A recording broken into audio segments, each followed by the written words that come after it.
Orlando, that's not your fault. That's us. I think she's the greatest female volleyball player of all time, and I will stand on that. And then one of the craziest ones is getting 44 kills in a match.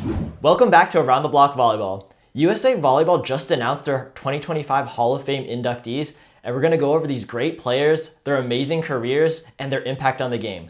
But first, let's go over this week's games. We can start with League One. On Thursday, they just had Omaha versus Madison, and Madison won in a 3-1. Come on, baby. We're keeping the train going. Madison is back. They are so back. Really back. I mean, like the hottest team right now, arguably. Yep. I think there's definitely some really good teams out there, but arguably I feel like Madison has been looking the best when you watch them play.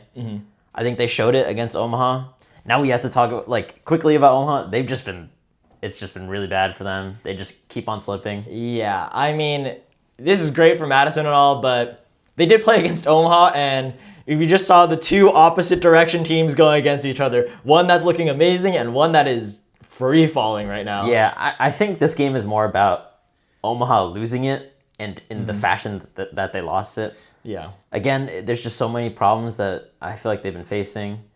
And I think and even the defense of Omaha you could see it was having issues as well with the fact that Annie Drew Schumacher and all the other hitters that Madison has. I mean, they were just, and Carlini obviously setting it, they were getting torn up. Yeah, I mean, Carlini did win player of the game. I think she had 50 assists. She had 9 digs, 2 blocks, 1 ace, and 1 kill for herself. So it's pretty good. I mean, Madison hit with a 47% efficiency. So you know something was going good for Madison and something was not going good for Omaha. For sure. So 47%, yeah, there's definitely something going wrong with the defense. Yeah, I don't know. We're going to have to keep following this Omaha story as it goes on. We're going to see what they try to do. I know they're really in flux right now with injuries for sure in the middle, definitely. I think they just signed Sammy Francis from Stanford. So that's good. That's really cool to see, really good signing. It just isn't a good sign that they're having so many injuries that they need to keep signing players.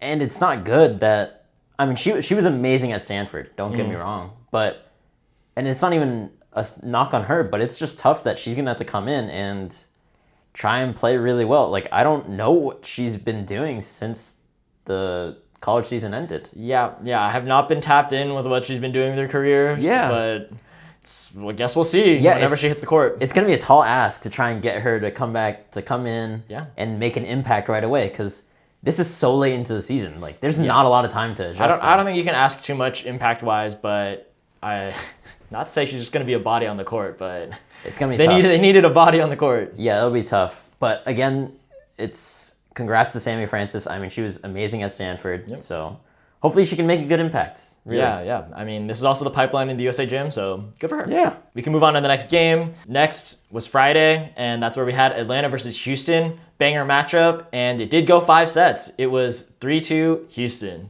Yeah, definitely the game of the week, I would say, for sure. I mean, going 5, the two best teams in the league right now. So it was definitely fun to see them go at it, throwing haymakers at each other.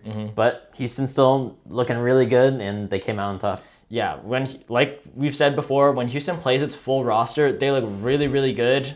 Everything seems to be meshing for them, and I guess we both ranked Atlanta as the top team prior to this, but Houston is right up there, and I think, like we said, when they have a full roster playing, they could probably just be the number 1 team.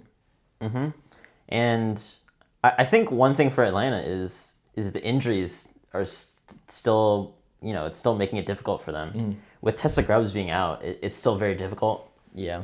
Obviously, I think Danielle Catino has done very, very well. Yeah, she had a great game this game. I think she had like 20-something kills. Yeah. Like, she stepped in very, very well. Now it's just, what is Atlanta going to look like when they play Houston again? I'm sure they want that matchup too. Yeah. They want to get their revenge. It's going to happen again sometime, and it'll be another banger game. Another just one quick note, or 2 quick notes actually. Jordan Thompson won player of the game this game. She had 13 kills. Pretty low for a 5-set game, but played well. And personally, I think they are the losing team, but Danielle Catino did have like the raw stats for real player of the game, but losing team. Yeah. Also, it's just kind of funny that Jordan Thompson's stats for her is bad. Yeah. It's still a decent game. Again, 5 sets. Yeah, 5 sets. That's not a lot of kills, but it's funny that the standard that Jordan Thompson has set for herself in the league so far is 20 plus kills, and when she doesn't get that, then it feels like it's not as good of a game. Yeah. Also, one last thing to note for this game, it'll transfer over to these other games. This was a bad Kelsey Cook game. I think she hit negative even, and like it just looked really rough for her. I think it was bound to happen. Yeah. Right? Everyone gets a bad game. Yeah, she's been very, very good pretty much the whole season. Yes. She's had a couple offensively bad games, but that's going to happen. Yeah. I mean, I don't think her passing was, I think her passing like struggled too. I think it was just a bad day. But that takes us right into Saturday's games, where it was Salt Lake versus Atlanta, and Atlanta, again, playing another 5-set game for whatever reason. They came out on top this time. They won 3-2, and player of the game was Kelsey Cook. So she had her bounce back game. She popped off 18 kills, 33.3% efficiency. She had 2 blocks, an ace, and 21 digs, which is disgusting. I mean, the double-double is crazy. Yeah, With double. The fact that she has more digs than her kills is it shows how great she is as a player. I mean, it was almost a 20-20 game. for sure, yeah, and that's crazy. Yeah. Like that showed that she was just impacting the game. She was making sure that they won that game for sure. She was definitely pissed about having a bad game the night before. Oh yeah. She made sure that she set it straight though. Yeah, so that was pretty cool. I think that's probably the biggest story from this game. I mean, Salt Lake, like we said, is still, they're a good team, but still more like a little bit more middle of the pack, I think. Yeah, they play the upper teams pretty close sometimes, but it's like they don't have enough juice to actually win the whole match. Yeah. Which I think is the only problem that they've had. Yeah. Again, they're still a good team, but they just haven't been able to find ways to get wins. Yeah, it's unfortunate. They have good players, but for the second and final game of this weekend for League One, it was Austin versus Houston, the Texas matchup, and Houston won 3-1. Houston is still that good. Yeah, this was their back-to-back game, and they're still looked quite dominant. It did not matter that they were playing back-to-back. Yep. The player of this game was Jess Merzick. She had 14 kills, 24.3% efficiency, and 3 digs. In a little bit of a funny note, honestly, I think that like player of the game wise, I feel like Jordan Thompson and Jess Merzick like should have like switched games. Yeah. But it happens. Yeah. I mean, they got one for each of them, I guess. Yeah. I mean, the number of player of the games ended up matching for the week. It was just the games they were assigned was a little weird. Yeah, a little weird that it ended up that way, but yeah, but it's just funny. Yeah, shows that Houston has still been that good though, for sure. Yeah, and Austin is still, I think they're still figuring things out with coaching, and I think they did have like 1 or 2 like little mishaps. Actually, Chris McGowan, I think he got a yellow card at some point also. Yeah, I'm pretty sure he did. Yeah, it was just a little weird that game. But they're still figuring it out, and I'd still not fully count them out for the season, because I think you could see some progress in this game. They are just playing against one of the top 2 teams in the league. Yeah, I think so for sure. I think it's getting a little close towards the end of the season, which is we have like a problem, month left. Yeah, but I think that might be just enough time for them to get ready for playoffs. Yeah, it might even be. Okay, maybe it's not a good thing still, but it might be good game plan-wise where other teams don't fully know what to expect, and then that'll be right when they're hitting their stride. But I'm also an Austin fan, and I'm very optimistic. We'll have to see, though. We'll have to see. I think they do have a chance, though. Yep. And that's it for the League One games, and we'll just quickly move on to PVF. So PVF, very, very packed weekend. Thursday, the first game was San Diego Mojo versus the Orlando Valkyries, and last week, we were just talking about how the Orlando Valkyries were on an insane win streak, looking unstoppable. 8 games in a row. The San Diego Mojo 1-5. They won 3-2. That's our bad guys. Man, we had to talk about it though. Yeah, that's low-key a full jinx on us. There's no way that we couldn't just gloss over it. We definitely have to talk that we jinxed that one for sure. Mm-hmm. But, I think that still shows that sometimes that these teams, anyone can win a match. Yeah. For sure. Yeah. Now, was there a little bit of jinxing that was going on? Yeah, probably. Yeah, we'll take the fault for that one, guys. Orlando, that's not your fault. That's us. Yeah, that one might be on us. Yeah. But the next game, it was Atlanta Vibe versus Grand Rapids Rise. Atlanta won 3-1. It's pretty clean. Atlanta is looking really good. They are on the rise, like we've mentioned before, so I think this is good for them. This is showing that they are being like the top contender level team that we expected them to be. Yeah, I think everything is just clicking for them. Yep. I think the offense is starting to really hit its stride, and obviously the defense has been good. I mean, you have Morgan Hens back there. Yep. The defense is obviously going to be good. Yeah, so they're just looking good now. And the third and final game of the Thursday was the Omaha Supernovas versus the Indy Ignite. Another banger game, 5 sets. Omaha came out on top. This was another game that we were unsure about in the standings, but this still kind of shows that Omaha is still there, even against an Indy Ignite team that I think is honestly just getting hot. I think they're also becoming one of those teams that's going to be really tough to beat. So Yeah. Really good win for Omaha. Yeah, I just want to say, Allie Batenhorst actually came into this game. She did not start. She came into this game. She had like 16 kills. Very, very impressive performance. So I'm super high on her right now, and I think she's going to really get that starting spot eventually. Hey, I think we might have jinxed the Orlando game, but we might have reverse jinxed it, and we might have helped out Allie Batenhorst. Obviously, she's the one that's doing the work, but Yeah. I feel like we kind of talked about it last week where we were like, hey, Allie Batenhorst has been playing really well lately. Yeah, we got you. And she has continued to show that. I think she really is showing that, like you said, she really could be a starting outside in the league for sure. Yeah. I think she's earning her spot, so Yeah. she'll be there. Yeah, good to see it though. Yep. And now on to Friday, only one game. This was Vegas Thrill versus the Columbus Fury. Vegas got 3-0'd. So Yeah. This is something we did not jinx because we talked about Vegas being on a big slip right now, and it showed. We were correct. Vegas, I mean, getting 3-0'd is never good, and getting 3-0'd by the bottom team in the league, especially not good. Yeah. Yeah. I think my only thing of note besides the team just generally not looking good was that Hannah Maddox had like a really, really bad game. I'm a big Hannah Maddox fan, so it just sucked. I think I talked before about her being a little bit of a streaky player. This was a bad game. Yeah, it was tough to see. Yeah. I mean, you never want any player to have a bad game, obviously. Yes. Sometimes it happens, and this was just one of those times, I think. Yeah, it's unfortunate. It happens. They're going to work through it. I hope that they're going to bounce back as the weeks go on, but still also not a lot of time left. So, Hey, move on. you know what? Yeah. I just realized San Diego won that game. You know why? What happened? They got the luck on their side because of their Hall of Fame inductee head coach right Yes, there, man. yes. We'll get to that later, but maybe that's what actually happened. Hall of Fame buff. That was the energy that they needed, and then that's how they took down. Yeah. That's how maybe they were able to take down Orlando. You know. They probably found out beforehand. So now we can go on to Saturday's games. First game of Saturday was the Indy Ignite versus Grand Rapids Rise. Indy Ignite won 3-1. This is a good bounce back game for them after taking that tough loss on Thursday. I think just one thing to note is I think the Louisville players on Indy Ignite have actually been playing really well.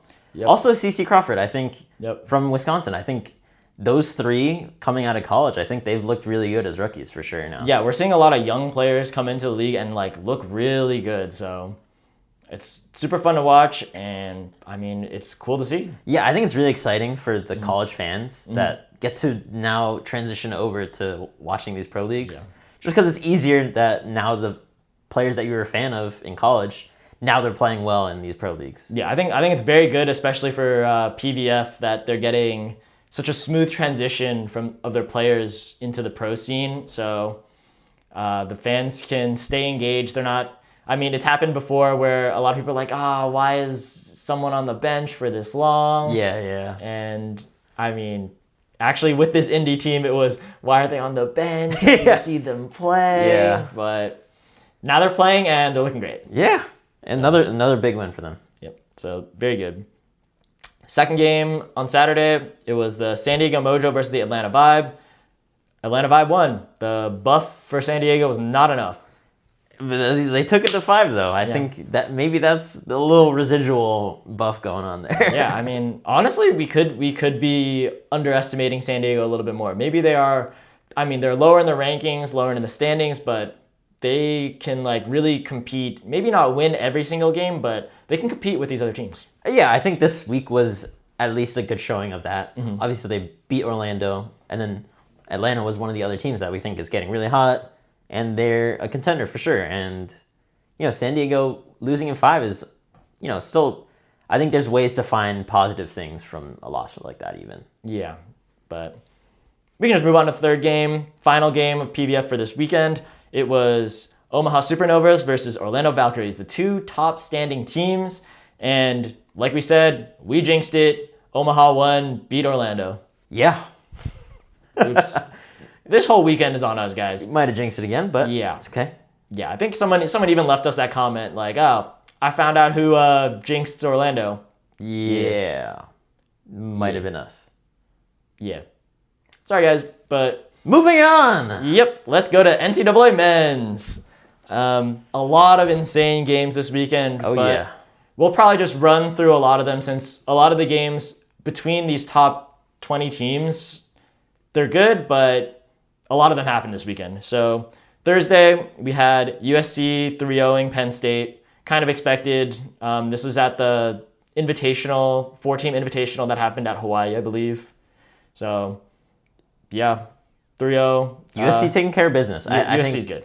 I think that's just really all it is. Yeah. I think Dylan Klein has, again, like we talked about it, he's just been a Superman for USC. Mm-hmm. And I think he's just been continuing that. Yeah, so. I think especially with these top teams, like you expect them to beat these, even though they're still ranked teams, you just expect them to beat like the lower, slightly lower ranked teams. Yeah, like the middle of the pack, good, but when they play tough competition, it's going to be tough. This like top 5-ish, they're like the ones that we're considering in a tier of their own. They should be beating everyone below them. But on to Friday. Friday, we had a little bit more of the same invitational. Hawaii 3-0'd Ball State. Ball State's ranked 13, by the way. So it's just another disparity in ranking and skill that we kind of mentioned. But this is just one more win that I feel like gets the believers of Hawaii to make it feel like you're going to feel good when you're getting into the tournament. Yeah, definitely helps, especially with some stuff that happens later on in the weekend. Yeah. But next, we had Pepperdine versus Stanford, number 9 versus number 11. It was a good game. Pepperdine won 3-1, but these are a little bit more of the middle rankings, but it is good volleyball if you want to tune in. For sure. And it's definitely a good watch between those two good teams because, I mean, they're not the top teams, but they're similar in skill, so I think that's definitely a good watch still. Yeah. And next, we had number 12, UC San Diego. versus number 18, UC Santa Barbara. The UC rivalry, UC San Diego came out on top, 3-1. So it's pretty lit. I think UCSD is actually, honestly, for being this level, like top whatever, they're a little bit slept on, I think, just because they're not the same as these previously winning, long-standing programs.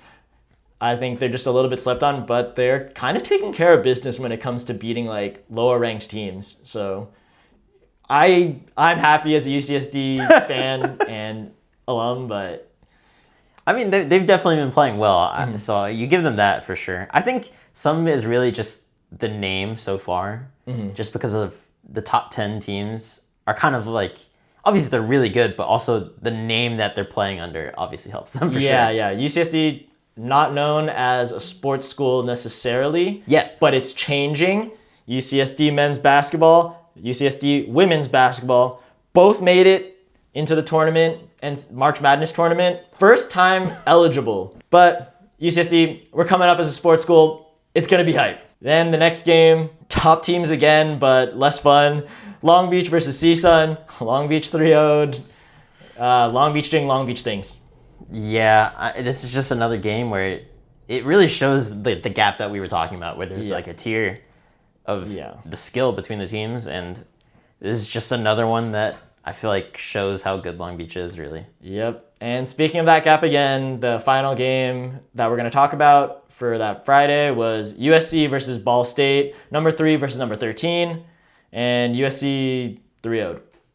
So, yep. Another, like we said, pretty expected. Top ranked team beating low ranked team happens. And now we can move on to Saturday. So Saturday, keeping on this trend of how that invitational went, Hawaii 3-0'd Penn State. Yeah. Okay, next. Yep. McKendree, number 10, beat Lewis, number 15, in a 5-set banger. And it's just showing that McKendree is worthy of being this top 10 team. I talked about this last week. This is why I was putting respect on McKendry's name. Yeah, they're defending their spot. I was a little bit of a doubter, but they are strongly defending it. Hey, I've seen on social media the disrespect on McKendry, where that was that whole meme of who is McKendry, what is McKendry. That is McKendry, man. To be fair, as a school in general, still have no idea anything about McKendry. Men's volleyball though? Men's volleyball, That's lit. where it's at. It's lit. But yeah, McKendry's looking good, and if they're just beating all the teams lower than them, they're deserving being top 10. Might make that tournament. You never know. Yep. They can always make that push for top 8, so it's very close. And speaking of people fighting for that top 8-ish spot, we had number 9 Pepperdine versus number 11 Stanford, and Pepperdine won 3-1. Yeah, I think them just playing again. Yeah. It's another one where it shows Pepperdine has really just been that good. They're deserving. They're trying to show that they are deserving of a top 8 spot, and this is just another win that I feel like puts them one step above these other teams that they're competing against. Yeah, I think they could definitely be seeing them in the final tournament if they keep on this pace. So, looking good. And another Long Beach Classic, they 3-0'd Princeton. Yeah. That's kind of Long Beach just looked good. Yep. Yeah. And then one of the lower ranked games, but very fun. We had number 13 Ball State winning a 5-set game versus number 20 Penn State. Definitely a banger as well. Yeah. I think Ball State is still one of those teams that is vying for being top 10. Mm-hmm. They're around that spot, so just another win for them that I think is very good.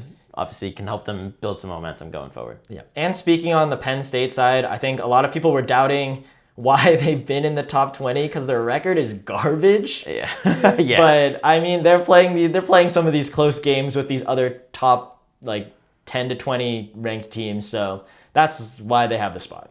Yeah, it does make you question the AVCA poll though. Yeah. To be honest. But at least they're playing some of the games close.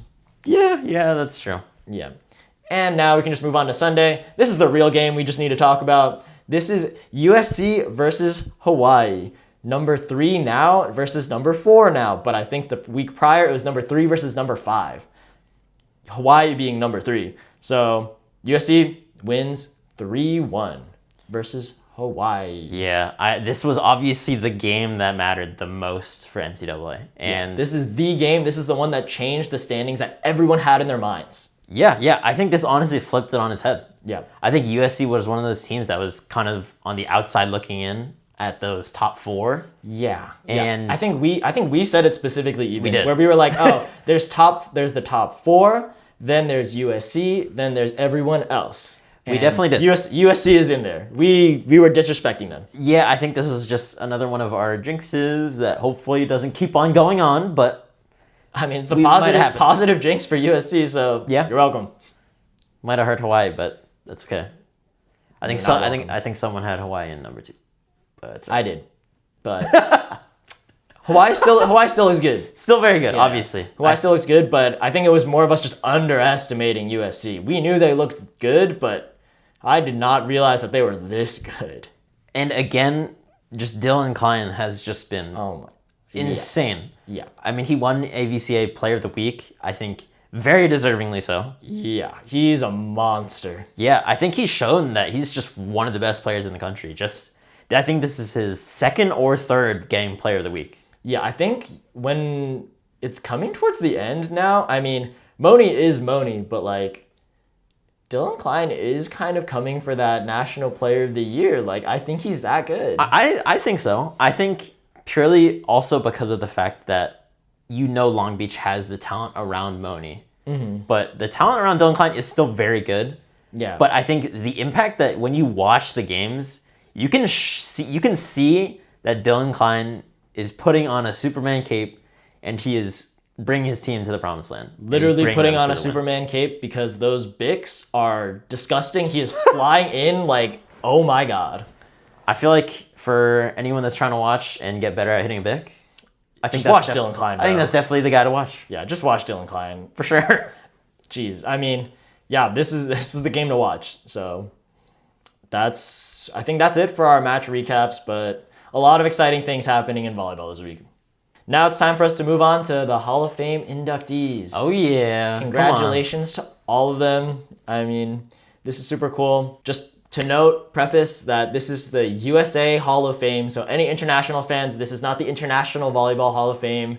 That's a whole different thing. Yeah, it's a little bit different. The criteria for this one is a little bit different. So this is about your time. We'll see it a little bit later on, but this is about your time in the US. So none of your international achievements or like playing club overseas, none of those achievements matter. This is all about what you did for the US. So pretty much all just national team achievements. But it's also good, I think, holistically, we'll see it, that some of these players became better as just an influence and like a volleyball icon in the U.S. just because of maybe they were coaching or they were a broadcaster, any of that stuff. You could just see that they had their imprint on USA Volleyball for sure. And just to note, we are going to be talking about the players pretty much only. They gave out a bunch of honors to a lot of like different, I think, coaches and people who are on like the supporting the USA Volleyball side of things. If you guys want to hear us review them and kind of give some detail about their background and everything they've done for the sport, we could totally go over that in another episode. But for now, we're just going to go over the players. Yeah, I think just hard to have enough time. I think there was 30 inductees. Yeah, so obviously there's a lot. Congratulations to all of them. I think this is just an amazing achievement for everything that they've done.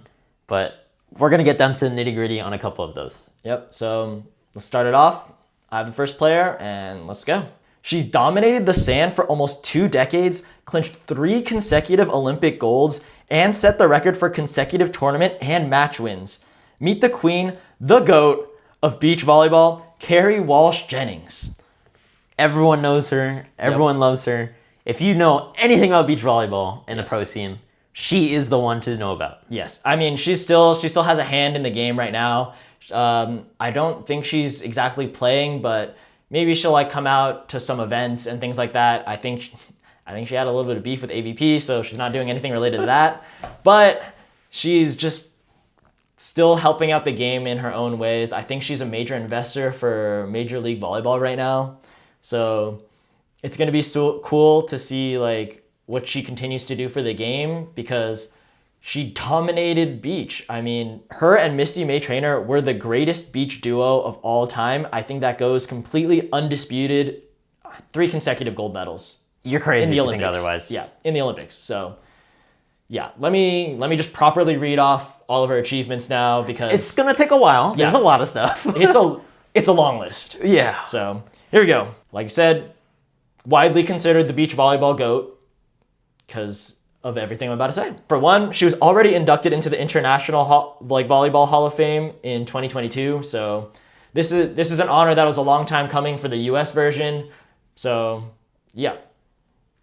She was a 5-time Olympian, 1-time indoor in 2000, where the US got 4th place. She was playing as a right side. She's incredible. Yep. She was playing both indoor and beach. It's crazy. This is when she was still, or right after she graduated from Stanford, but then she transitioned to beach. And in 2004, 2008, 2012, beach gold every single time with Misty May Trainer.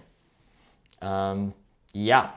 That's like the single greatest run that you've seen. Yeah, I don't know if anyone can ever match this. So this feels like one of those unbeatable records, kind of like LeBron James is setting in the NBA right now, you know? When it's like, oh, the point total is so high, how can anyone ever match this? Yeah, I mean, it's insane because obviously beach volleyball is different. You have 2 people and that's it. Yep. And to be able to dominate for straight up that long, 3 Olympics and winning gold is just insane to think about. Yeah, I think it makes it extra special that it was the same duo, because sometimes, actually nowadays especially, you'll see a lot of mixing up of beach volleyball teams, but it was just these 2 together for all 3 of them. So crazy, absolutely dominant. And she also made another Olympics after this.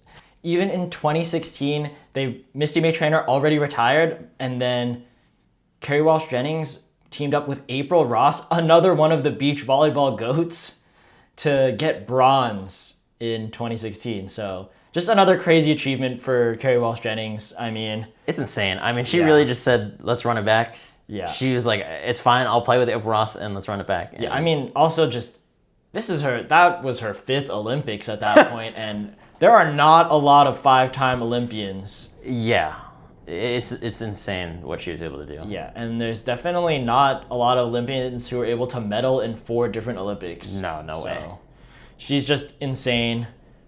That's already one thing, and then moving on to earlier in her career, back at Stanford, before she became an Olympian, right after graduating Stanford, she was a 4-time first-team All-American. Her record there was 122-11, so absolute dominance. Not really losing. Yeah. They won the national championship twice, 96, 97, and she was the co-national player of the year in 1999. So she was kind of nasty with it, even in college. And in high school, still a beast. She went to school at Archbishop Mitty High School in San Jose, California. She was a state champion in 93, 94, and 95. She was the Gatorade National High School Volleyball Player of the Year in 1996, and that was the first time that award was ever given out. So it feels like the award was basically made for her. Yeah. So, crazy. She was the #1 volleyball recruit in her year, obviously. And just a little side note, in 1995, she also led her school to a basketball state championship. So she's just athletic. Yeah, a freak athlete, for sure. And now, moving on to her beach career, aside from just the Olympics, there's a reason why we called her and Misty May Trainer the greatest beach team of all time. They were paired up together from 2001 to 2009, and then again in 2011 and 2012. 2010, Misty May Trainer battling some injuries, so I think she took the year off. So Kerri Walsh Jennings also just partnered with someone else for that year. They have the only Olympic three-peat in beach volleyball history. That kind of speaks for itself. Yeah. They won consecutive matches and set the record twice throughout their career together. The first time around, they set it at winning 90 official matches in a row. Crazy. Which, that's crazy in itself. Then they broke their record again and won 112 matches in a row. Yeah, they said, watch this. Yeah, they went, that's not even our full potential. Then ran off 112 of them. Yeah, so that's gross. They won 19 consecutive tournament titles, which is another record, and it's disgusting. They're just that good. They also won the World Championships 3 times in 03, 05, and 07, and they got the silver in 2011, which is when Misty May Trainer was coming back from injury, so yeah, I guess we'll give them that pass. And then moving on to the second, or the later part of her career with April Ross, 2013 to 2017. They got Olympic bronze, obviously, like I mentioned before. And during this period is when Kerri Walsh Jennings became the most winning beach volleyball player of all time. I mean, they just continued to dominate on the court, and it's another one of those win records where it's going to be really tough to beat. And I think it just showed her dominance that even when she played with someone else, obviously both great players, but when Kerri Walsh Jennings played with someone else, she was still able to produce. Yeah, so you know that she's good. It's not the duo, the chemistry fully. I mean, the chemistry duo, insane, but she's just an amazing player in her own right, of course. And she did it with 2 players, so yep. That's crazy. Moving on to the final end parts of her career, she teamed up with Brooke Sweat. They failed to qualify for the 2020 Olympics, I think especially with the pandemic, that postponement. It just made things tough. She was getting older. I think at that point that made it literally a 20-year career.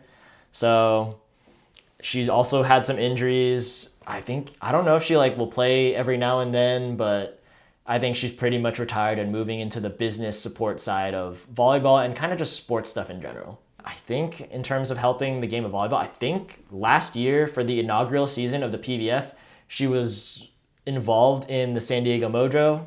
So she was helping them behind the scenes. I think they had a good year last year as well. Mm-hmm. And she's now transitioned from that role into being one of the founding partners of Major League Volleyball, which is set to debut next year. Insane career for her. And when it comes to even just volleyball goats in general, she's up there. Like, Yeah, for yeah. sure. I mean, the only player I could ever have above her right now is Karch. But Yeah. Karch is also just that goated. So like, it's hard to beat him, but it's like being like the tier right after like LeBron James and like Michael Jordan. I think she definitely dominated the sport in general. Yeah. I think she's the greatest female volleyball player of all time, and I will stand on that.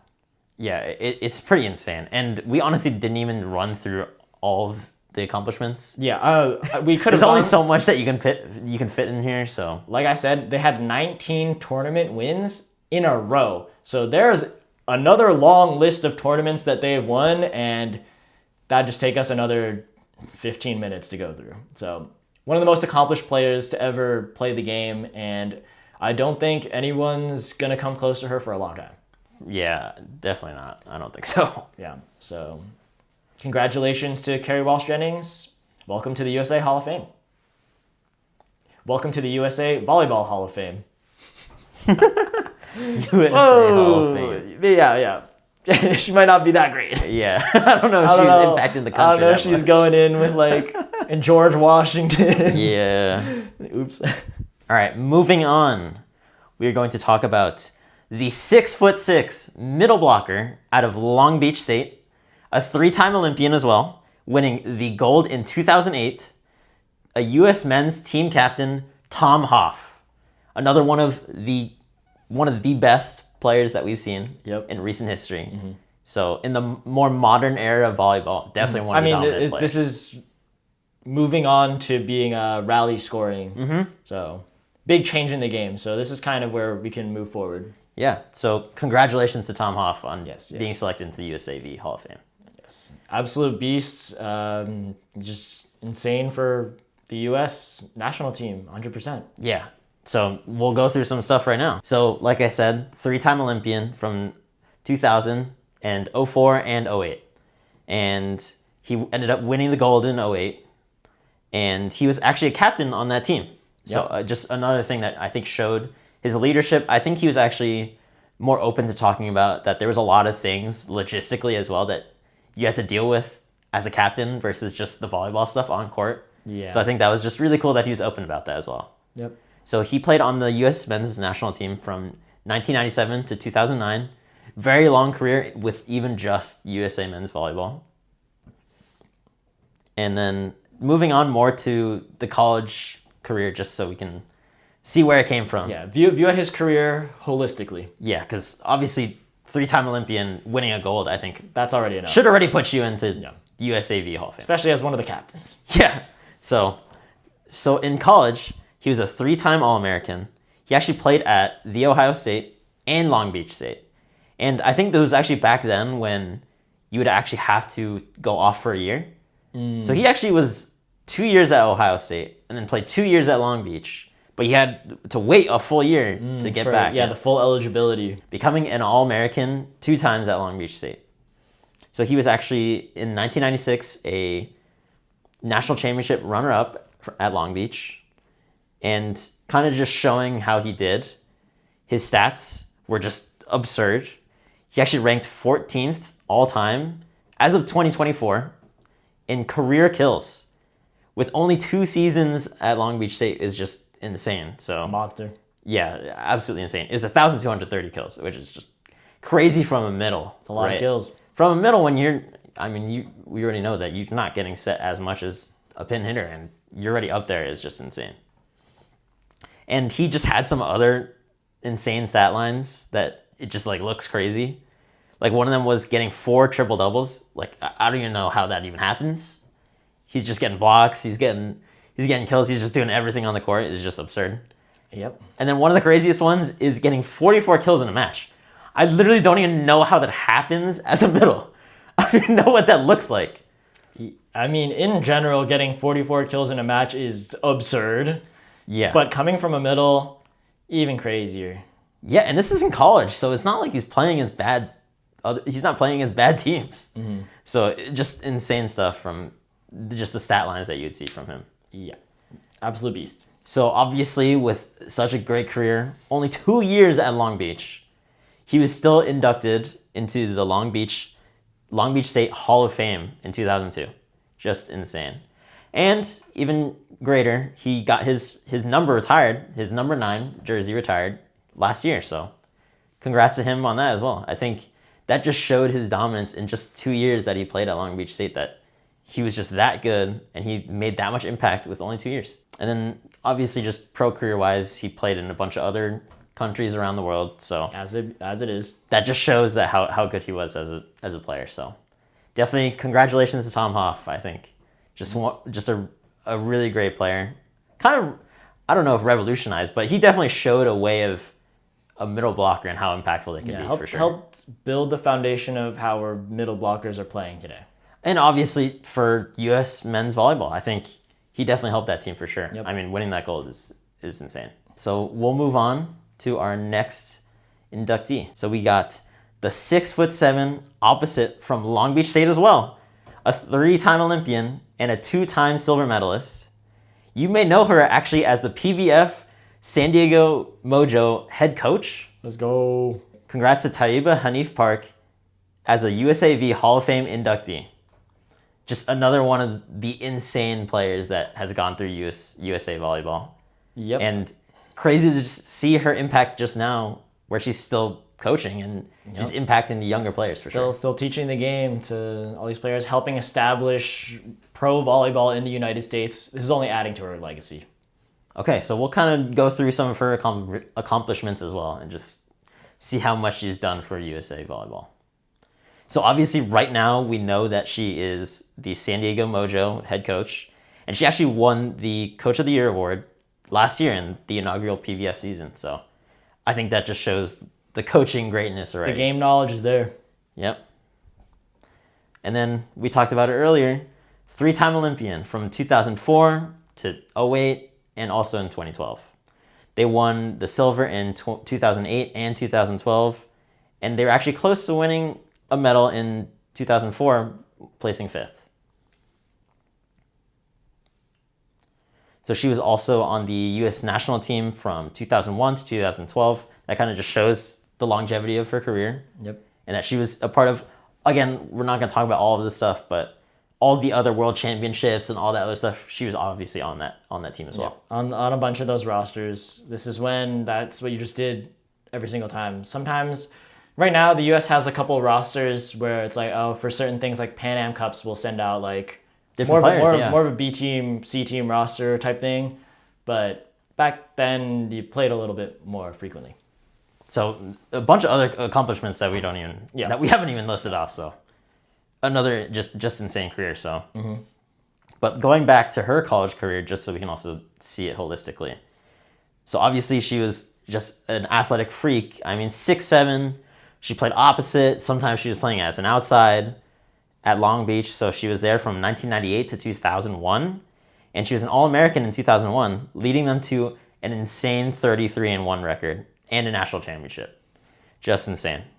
Or national championship runner-up finish, which is just insane. Also a 1998 national champion as a redshirt freshman. So 2 national championships is just also already crazy for her as a player. Yep, that's why she was probably also in their Hall of Fame, or had their jersey retired and all that. And so we can even go back even further. In her high school career, she already showed how much of an athletic freak she was, just because she was named the California Athlete of the Year. And this is just something I don't think people would even know about if you're not, a really big fan of her, which is just insane that she was also a 3-time All-American at Long Beach as a high jumper. I think this was back then where you could do different sports and it was okay. Yeah. But Now it's a lot more focused. But this is crazy that you're an All-American, best in the country in 2 different sports. It's crazy. And it shows how much of an athletic freak she was. Yeah, absolute beast. And it was crazy that she was that good that she was even able to Relatable. She was even able to compete at the USA Olympic trials in track and field. This is just insane that she was that good that she was competing with other Olympians in another sport. Yep. So just crazy. And then, like we talked about earlier, she was already inducted into the Long Beach Hall of Fame in 2008. So I think you definitely could see this one coming. Yep. Well earned, well earned. And you kind of see that her impact on US volleyball has kind of continued as she's gone on to coaching. So obviously she's the head coach at San Diego Mojo for the PVF, but she was also an assistant coach for the US women's collegiate team and our collegiate national team, sorry. And at Oregon, she was also an assistant coach.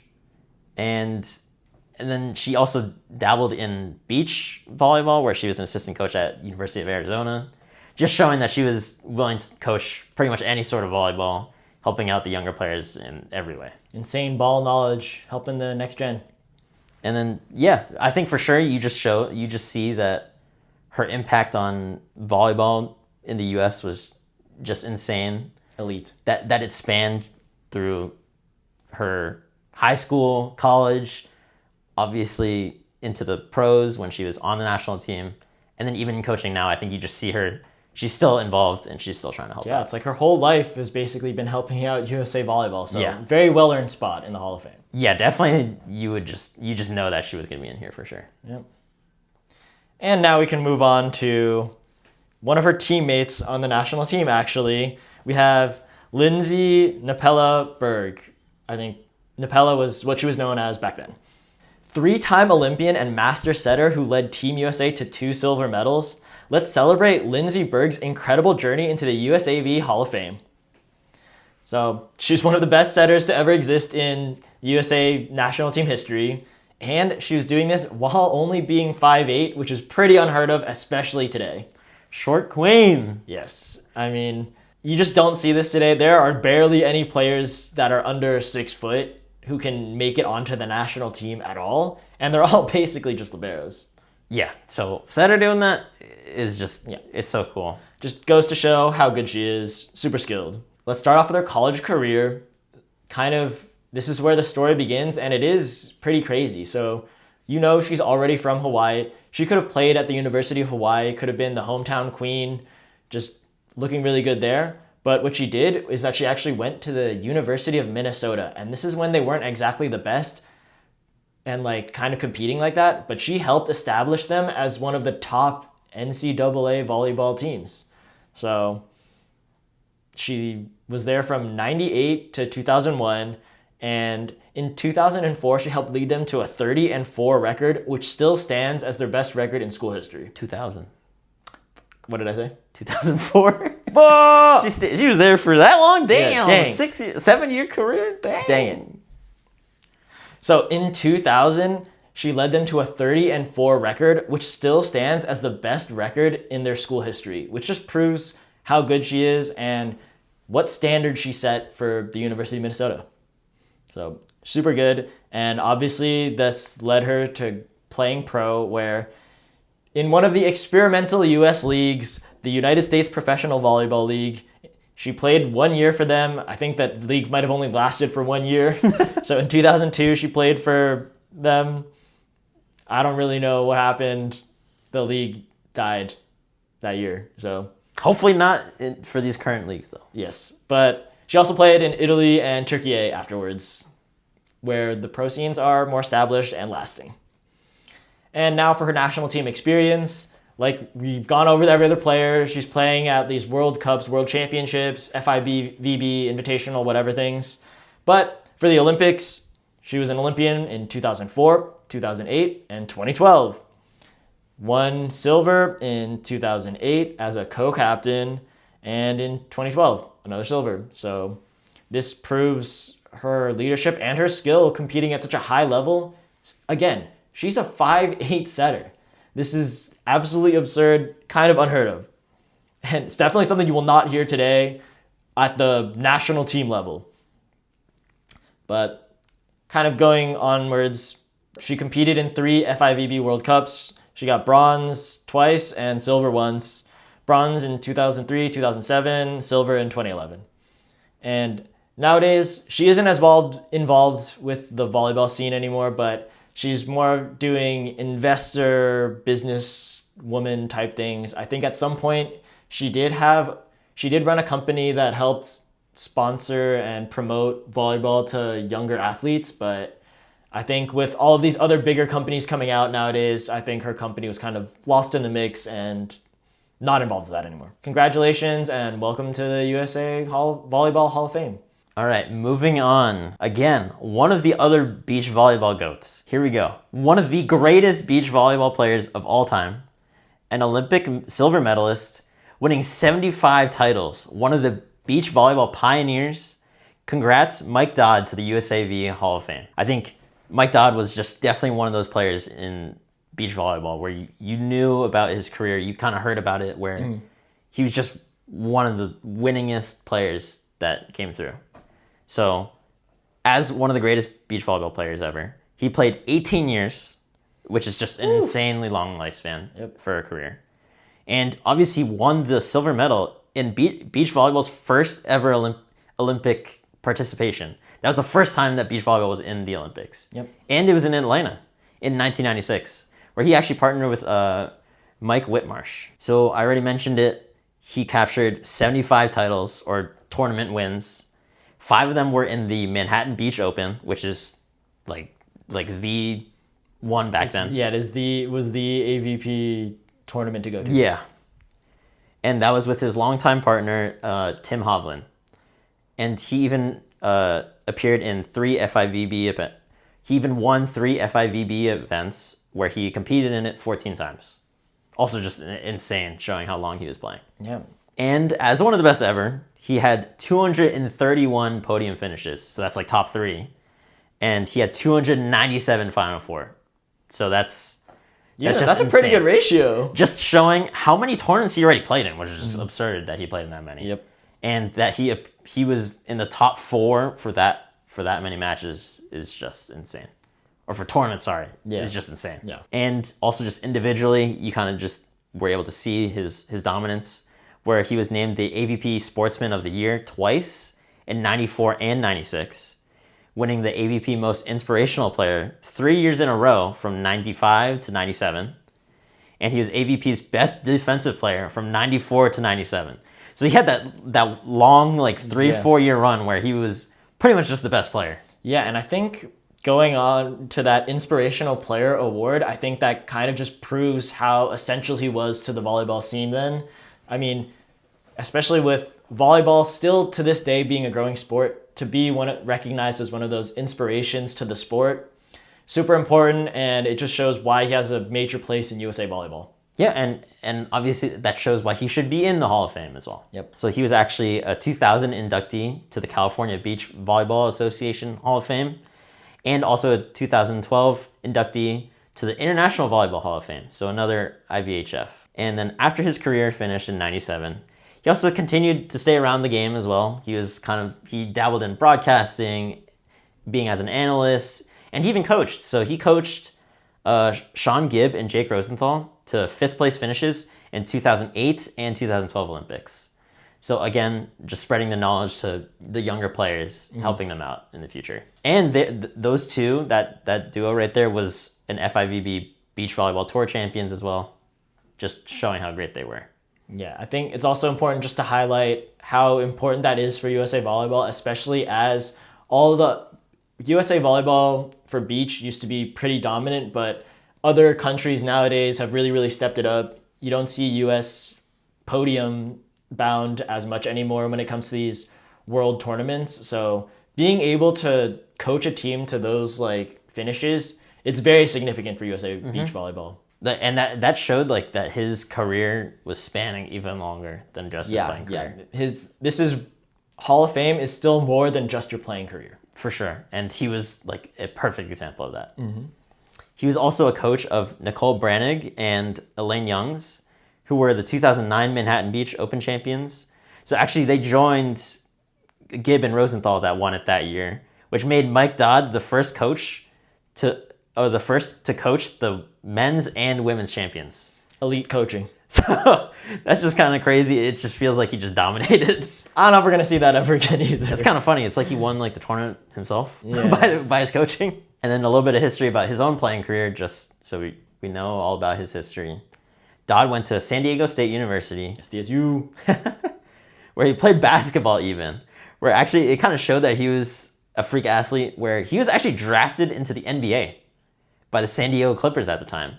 But he kind of decided, I'm going to stick with my favorite sport. I think he kind of realized that he didn't want to deal with the physicality of being in the basketball NBA, and NBA. And luckily he chose volleyball, so. Yeah. I mean, he had, I don't mean no disrespect, but having that career that he did in volleyball, I don't know if that would have been possible to do anything quite like that in the NBA because, I mean, the NBA one, super stacked league, super physical, a lot of injuries can happen, but this beach career, it's just insane. He would have had to do so much in any other sport. Yeah, I definitely don't think so. I'm pretty sure when I looked it up, when I found out about it, he was drafted in like the 8th round, so there were so many rounds of draft in the NBA draft, so very luckily he chose volleyball anyways though. Yep. So we definitely got to see one of the best. Yep, became one of the beach goats. So congratulations to Mike Dodd. And now we're going to move on to David Lee. I think this is our last player inductee into the Hall of Fame. USA's defensive monster at the net for 3 Olympic cycles, helping us get 1 gold and 1 bronze medal. This is the 2025 USAV Hall of Fame inductee, David Lee.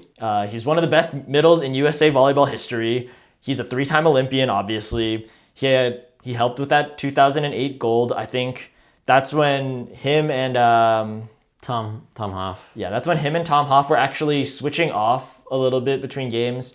Tom Hoff was a little bit of an older player, and David Lee didn't quite get his feet wet with national team level volleyball yet, so it was the perfect transition. Yeah, so 3-time Olympian, gold in 08. In 2012, USA got 5th place, still very good. And in 2016, his final Olympics, he helped them get the bronze. Super impressive, and he played with a couple of the players that we still see on the national team today, so that's super cool. Just to highlight his collegiate career, he was a 2004 AVCA All-American First Team.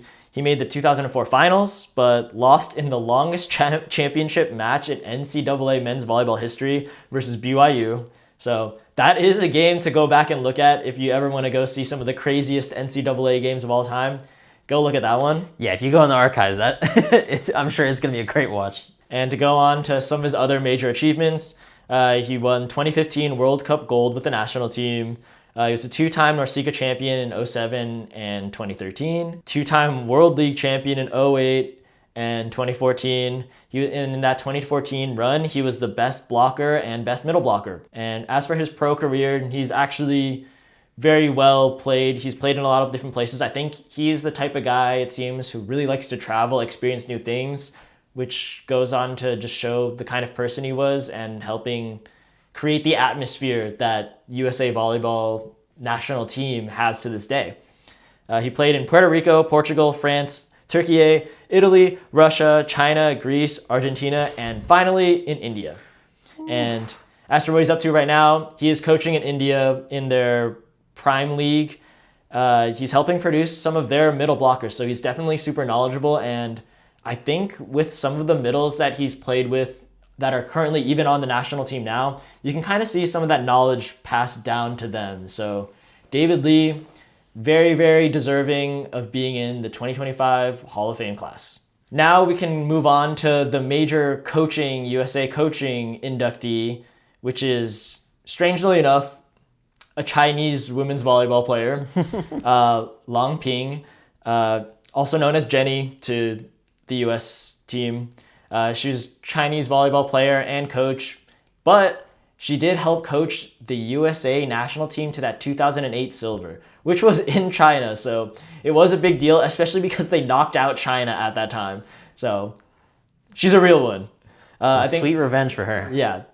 I mean, she's a beast. And we can just go over her career a little bit to just highlight how significant of a player she is, because she's super big and deserves this honor, even if she was only coaching Team USA for 1 Olympic cycle. Yeah, I don't think just that coaching part mentioned does her justice. So yeah, definitely good to talk about her career as well. So obviously she started out as an Olympic player for China. She was actually nicknamed the Iron Hammer. So you already know she's on some stuff. She's about to do something crazy. She's an outside hitter. She's the MVP of the 1984 Olympics, where China beat USA for the gold medal. So she helped out both sides. She's You know. intertwined between both countries. Yeah, so it's pretty crazy.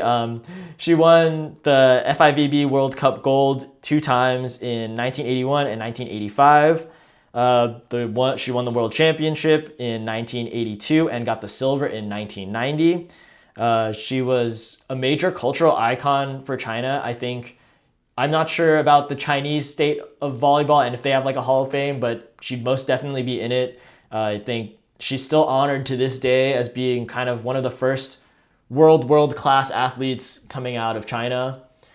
And this is after her playing career, that's when she moved on to be a coach. So she started off as the national team coach for China, kind of made sense being their top player. Yeah. Then she moved on to coach pro in Italy, just really showing off her ball knowledge because Italy, especially at that time, was like one of the best leagues in the world. Still is. It probably was the best league in the world at that time. So her volleyball knowledge was just that high. And then that's what led her to eventually coach the USA national team. She helped them win silver in 2008, Beijing Olympics, knocking out China, like I said, pretty funny. Then she moved on to coach club again until 2013, where she ended up coaching the Chinese national team again and helped China win gold in the 2016 Olympics. So super crazy. And it made her the first person in volleyball history to win Olympic gold as a player and as a coach. And she's only joined by Karch Karai in that, who earned that in the 2020 Olympics. Yeah, just an absolutely insane career. And I think, again, it doesn't do her justice when we only talk about what she did for the U.S. Yeah. Obviously, this is for the USAV Hall of Fame, but just to highlight just a great volleyball player and a great person. I mean, I think she helped really impart her knowledge onto that USA women's team and is still part of a reason why the U.S. women's are still so dominant to this day. She really helped them like stay at the top of world volleyball. And yeah, I mean, also just going back, winning gold as a player and then as a coach, nasty. Insane. I mean, literally only 2 people to do it, so. Yeah, that's absolutely crazy, but congratulations to being inducted into the 2025 Hall of Fame class. And I think that's it for us going over the Hall of Fame inductees. Also, we'd like to congratulate all of the other members who are getting honored when this happens in May. But it's time for us to move on to the rally round. Welcome to the rally round, where we play our drafts, our blind rankings, and some of our other games. So, as we always do, we're going to start off with a draft. And this week, we're going to be drafting from the NCAA men's volleyball teams. And we're limiting ourselves, as we've done before, to 1 player per team. I think this is going to be the hardest one. Yeah, this one, a lot more teams to choose from, a lot more players. It's going to be really confusing. Let's see how it goes. Let's draft an NCAA men's volleyball team, but we can only pick 1 player from each team. All right, I think this is just pretty straightforward. I'm going to take Moni Nikolov from Long Beach as my setter. Yeah. Great setter, obviously. Set up dimes and the best serve in the game. So that'll take me to my 2 picks now. I think I'm going to take my 2 favorite pin hitters in NCAA volleyball right now. My first pick from USC, I'm going to take Dylan Klein. I think he's the best outside hitter in NCAA volleyball right now. He's been especially turning up lately, and I'm not going to sleep on him anymore. Yeah, he's getting real hot, so It makes sense. Absolute beast. So for my next favorite outside or pin hitter, from Loyola Chicago, I'm going to take Parker Van Buren. He's an amazing right side. I think he might even be like averaging like 5 kills a set or something stupid. It's something ridiculous. Yeah, it's close to 5 or it's about 5 depending on what happens in the game to game, but he's an absolute monster, and I think as someone from the not top 5 teams, he's another one of the top picks. Yeah, I think it definitely makes sense. I mean, Parker Van Buren, obviously from Loyola Chicago, is one of the best players on that team, so he's gonna carry that team. All right, I'll make this easy on myself. I'm gonna take Ilu Choi from Hawaii as my libero. God, I didn't think you were gonna do it. Take him off the board. Got my lib and my setter now. Feeling good. That's a good pick. All right, then my other pick is going to be Hilaire Heno from UC Irvine. I think Reigning National Player of the Year. So I still feel good about that for sure. Yeah, that's a good pick. All right, so that takes me to my next two picks. From UCLA, I'm going to take Cam Thorne for my next pick. That's not who I thought you were going to take. You don't think Cam Thorne is like that? He's a beast. No, I know that he's a good middle. I just didn't know that. I didn't think that was who you're going to take. Well, all right. He's on my team, and I think I have one of the best middles in the game right now. For sure. And it's so cool as him as an undersized middle, and he's just that good because he's so athletic and he's so good. For my next pick, I'm going to take Tread Rosenthal as my setter from Hawaii. I think he's just going to pair perfectly with the rest of my team. We have one slightly undersized middle right now, and we're going to make up for it by having the tallest setter in the game. I mean, definitely one of the top setters in the country. So. I mean, with Moni taken and I already took a UCLA player, this is the next obvious pick. All right, I think this one's pretty easy for me. Since he took Dylan Klein, there's one other standout at USC. I'm going to take Parker Tompkinson from USC. Get my big man in the middle. All right, and for my other middle, I'm going to take Stilian Delibosov from CSUN. Yeah, I had him on my list also. I got my Bulgaria ties going in right now. Yeah, the synergy is going to be crazy. There was definitely that funny little clip of them staring at each other across the net. He got the boys. The boys are back in town. For my final outside, I'm going to take Skylar Varga from Long Beach. I think an obvious pick. He's been one of the best outsides in the game this season, so totally deserving. I think he's also a super smart player. Plays off of Moni Nikolov very well, so perfect pick for me. Too bad I got Moni this time. Yeah. I mean, if I picked him, then I wouldn't get Skylar Varga. It's all good. Kind of. For my final middle spot, I'm going to take Micah Goss from UCI. All right, people probably screaming, thinking, how's this guy still on the board? But I left him here because I knew that I didn't have to take him. I didn't have to take him yet. Mm-hmm. So I'll make it easy. I'm going to take Cooper Robinson from UCLA. Yep. Very, very easy pick. I mean, aside from Dylan Klein, he's probably next best outside. Yeah. And that's just because Dylan Klein's playing out of his mind right now. Yeah, I swear, this guy has just gone Super Saiyan. Yeah. And then for my right side, I'm going to take Anthony Sherfan from UCSD. Oh my God, he took my own guy against me. Let's go. That's messed up. And then for my final pick, I'm left with my libero, and this is one of my favorite liberos in the game right now. I'm taking Evan Porter from Stanford. I've already picked him in a draft before, and I'm a ride with it. That was one of the libs that I had in my list too. So he's a beast. Absolute beast. Definitely a standout on Stanford. All right, so we'll do a quick rundown of our teams. So my setter is going to be Moni Nikolov from Long Beach. My outsides are going to be Hilaire Heno from UCI and Cooper Robinson from UCLA.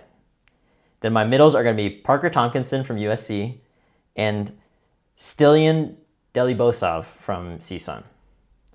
My opposite is going to be Anthony Sherfan from UCSD. And then my lib is going to be Ilu Choi from Hawaii. Very stacked team, very stacked team. But we both have stacked teams, so my team, for the setter, I have Tread Rosenthal from Hawaii. My outsides are Dylan Klein from USC and Skylar Varga from Long Beach. For my middle blockers, I have Cam Thorne from UCLA, and I have Micah Goss from UCI. My opposite is going to be Parker Van Buren from Loyola, and my libero is Evan Porter from Stanford. I think we have two very strong teams out here, but who do you think is going to win?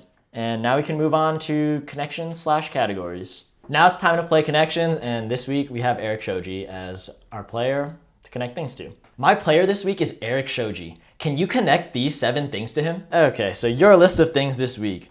We have Olympic medals, the number 2 Champions League winner, 2013 David Smith brother, Stanford with 3 numbers attached to it. Stanford 1, 4, and 1,402, and 1.3 million. So, okay. Any way you want to go about those. 1.3 million definitely has to do with social media. It's like, to me, it's TikTok or it's Instagram or it's YouTube. It's one of those. We'll just give that one to you. Eric Shoji has 1.3 million TikTok followers. Okay. Damn, that's crazy, actually. Absolute Wow. G. Okay. And then the Stanford, whatever it was, 1,402, right? Yeah, That's what it. there are 3 numbers for that one. Well, that 1,402 has got to be the digs, right? Yep, that is his career digs. Because that's the most in history still. Yeah. He Okay, is the leader. Okay, I had that one. Okay, 4, I know because it's crazy. He was the first to have the 4-time All-American, right? Yes, Eric Shoji was a 4-time All-American at Stanford. And I think he was the first one to do that. And then the 1 was the national championship, right? Eric Shoji was part of the 2010 national championship for Stanford. Well, his brother was also a player. Yes. Oh God, I forgot his name. Yeah, though. we're going for name here. Oh my God, I don't know his name. You can come back to it. I don't remember his name. He was the backup setter. Yeah, I these know other that times, part. Yeah, he and- was the backup center Very for the men's team. I knew that. Very good. I just don't remember I can't remember his first name. We're gonna leave that one for last. Oh God, I guess. Okay, Olympic medals. It was 2024 was the bronze. Yep. Remember that? Yeah, he got a bronze just last year. Yeah, that was recent, so I should know that. Should know that one. I should definitely know that one. Yeah. And then 2016 was also bronze. Yes. So he has Okay. 2 bronze medals. 2016, 2024, bronze in both of them. All right. Unfortunately. The Champions League was it 2023? That is one of them. Okay. And 2022? Yep. He was Okay. back-to-back Champions League winner. David Smith and him were able to win Olympic medals and win the Champions League together? That's close enough. What we had down was that they've been national team teammates for like 8+ years. Uh-huh. And then they've also been teammates on Zaxa for 5 years. Oh, wow. So longtime teammates together. Okay. Buddy. Now you have 2013 and brother. Okay, I'm going to leave the brother for last because I still don't remember his name. Okay, 2013. But you can start trying to line up some timelines together. You can think about when he went to the Olympics as part of it. Okay, it's 2013. Eric Shoji joined the Olympic team. That was his first year? He joined the national team, but yes, we'll give that to you. Okay. Eric Shoji joined the national team in 2013. Right, yeah. And then he was first on the Olympic team in 2016. Yeah. That's when he debuted for the Olympics. Okay, and then the brother. Oh Brother, my goodness. you just gotta remember his name. Oh, it bothers me so much. Hey, this guy's still a beast too. He's still a legend. I know. Still a U.S. legend. Oh my God. I think he was captain for one of the years. I know. I just don't know his name. I don't remember the name. I haven't thought about his name in a minute. Oh my God. Wait, this dude's name? It's Kavika. It is Kavika. Jesus. Kavika Oh my- Shoji. Oh my God. 2-time Olympic player. That took way Olympic too long, co-captain. That took way too long. But yeah, those are the connections for Eric Shoji. Were you guys able to get them? And that means now it's time for us to move on to blind rankings. I need you to blind rank these NCAA men's volleyball middle blockers. Okay, we're moving on to middles this time. All right. First, we got the big man, Parker Tompkinson from USC. Ooh, Parker Tompkinson's very good. I mean, the way he moves for a 7-footer, pretty cracked. But still just a freshman. I mean, he doesn't have everything, not the full experience of some of the other middles, but I don't know who you could break out. But I think Parker Tompkinson is a good, safe 3 for me. So I'm going to leave him at 3 right now. All right, big man in the middle. Yep. All right, next, we got Micah Goss from UCI. Micah Goss is also another very good freshman. Ooh, wow. I don't know who you're going to break out next. That's the problem here. Okay, what are the top teams? Damn. I might mess things up here, but I still want to be safe because I know there are true like top middles. I'm going to put Micah Goss at 4. All right, and then next, we got Stilian Delibosov from CSUN. Ooh, that's Moni's boy. Yeah. Oh my God, the Bulgarian teammates. It's a tough pick, but I feel like they're still like the top middles out there. So I'm gonna put him at 5. At 5, wow. He could have also gone 2, but I'm a little bit scared about who's left on the board. All right. Then your next middle is going to be De'Aris McRaven from Long Beach. Ooh. I just have someone that I want to put at number 1 still. It's who I feel like I want to leave for number 1. So I'm just going to put De'Aris McRaven at number 2. Okay. All right, then your number 1 spot is going to be Cam Thorne from UCLA. Oh my God, that's perfect. That's what I wanted. Oh, we're saved. That's a good list. That's a good list for me. All right, and let us know what you guys think. And now for our last game and our last blind ranking of the day. He's going to be blind ranking League 1 middles. So, okay, here we go. Can you blind rank these League 1 middle blockers? Your first middle blocker is Chiaka Ogbogu from Austin. Oh, man. Best in the world, almost. Well, if you asked me at the beginning of the season, I would say hands down. Mm-hmm. But playing here, this is a little tough. It's a little tougher. Austin isn't necessarily known for the best utilization of her. Yeah. And we're going based off of how she's playing in League 1. We're going right? League 1. Wow, this is tough. We got a lot of great middles in League 1 right now, so. I know, this is hard. I don't really know who's going to be up in here, so I'm going to put Chiaka Ogbogu. I'm going to put her at 2. Ooh. I think she's still she was so good for them on the national team. Mm-hmm.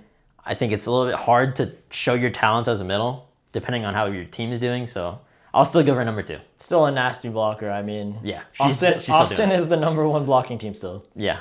So, your next player is Amber Igidi from Houston. Okay. And yeah. This is tough. To me, it's just 1 and 3. She has been really good lately. Yep. But I am hoping that you put someone else in this list.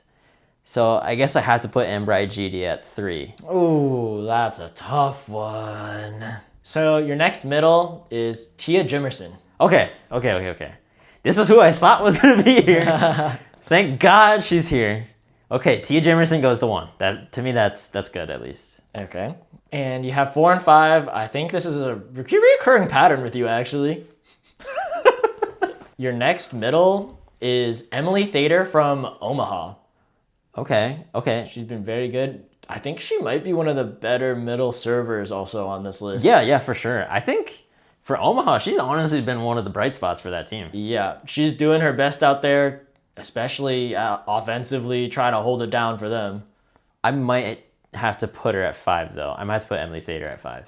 Okay, Emily Thader, she's at 5, which means at your number 4, you have Haley Washington from Salt Lake. Okay. Hey, she sat out a while, but I think she's eventually starting to turn up now. You could see her at her full form, so she's been playing really good. Still a little injured, but I think that's pretty good. All right. So it's a pretty good ranking. Okay, let's go. Let's go. How do you guys think he did? It's a pretty good list. So that's it for us today. That brings us to the end of the episode.